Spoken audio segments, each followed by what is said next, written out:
আসিফ চোখ খুলতে বুঝে ফেললো যে সে এখন আর বিলসেতে বিলের ধারে নেই।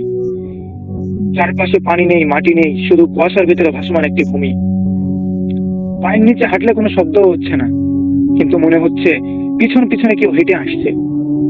হঠাৎ একটি কণ্ঠ ফিসফিস করে বলল তাকে, ফিরে তাকাস না আসিফ। কিন্তু আসিফ কৌতূহল বশত পিছনে তাকিয়ে ফেললো। সে যা দেখলো তা কোনো ভূত নয়, নিজেরই প্রতিচ্ছবি। কিন্তু ছায়াটার চোখ লাল। ছায়া হাসলো, এখন তুই অচিন্তলার মানুষ।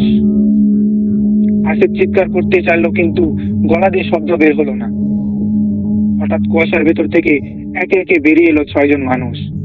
জামিনুল, হালিম, নাজমুল, ইমরান, সেলিম আর আরেকটা আসিফ। আসিফ দিশেহারা, আমি কোনটা? সবাই একসাথে বলল, যে প্রশ্ন করে সেই আসো। ঠিক তখন মাটি ফেটে নিচে দেখা গেল অচিন্তলার মূল গহ্বর। ভিতরে বাঁধা আছে 7টা লাশ। সবগুলোর মুখ একই, আসিফের মুখ। একটা লাশ ধীরে ধীরে চোখ খুলল। আমরা প্রত্যেকে এক একটা সময়ে তুই, সে বলল। যারা এখানে এসে প্রশ্ন করেছিল। হঠাৎ ঘন্টার মতো শব্দ, আকাশে লেখা ভেসে উঠল, একজনকে থাকতে হবে। আসিফ বুঝে গেল এখান থেকে সবাই বেরোতে পারে না। অচিন্তলা স্মৃতি দিয়ে দরজা খুলে। ঠিক তখনই আলমগীর মামার কণ্ঠ ভেসে এলো, দূর থেকে, অনেক দূর থেকে। নাম মনে রাখিস আসিফ, নিজের নাম ভুলে যাস না।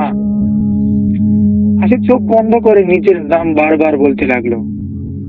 হঠাৎ অন্য আসিফগুলো চিৎকার শুরু করলো।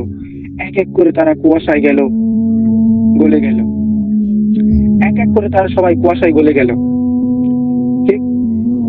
কিন্তু শেষ মুহূর্তে এক কণ্ঠ ফিসফিস করলো, তুই বেরোলেও অচিন্তলা তোর ভেতরে থাকবে। চোখ খুলে আসিফ নিজেকে পেল বিলসতে বিলের কাদায় পড়ে থাকতে। ভোরের আলো ফুটেছে, সবাই তাকে ঘিরে আছে, কিন্তু আলমগীর মামা তাকিয়ে শুধু একটাই কথা বললেন, ওরে, ও ফিরে এসেছে ঠিকই, কিন্তু প্রশ্ন হলো কোন আসিফ? আর দূরে অচিন্তলার দিকে তাকালে আজও কুয়াশার ভেতরে দাঁড়িয়ে থাকে একজন অতিরিক্ত মানুষ। ভোর পেরিয়ে দিন হলেও আসিফ বদলে গেছে, এটা আলমগীর মামা সবার আগে বুঝলেন।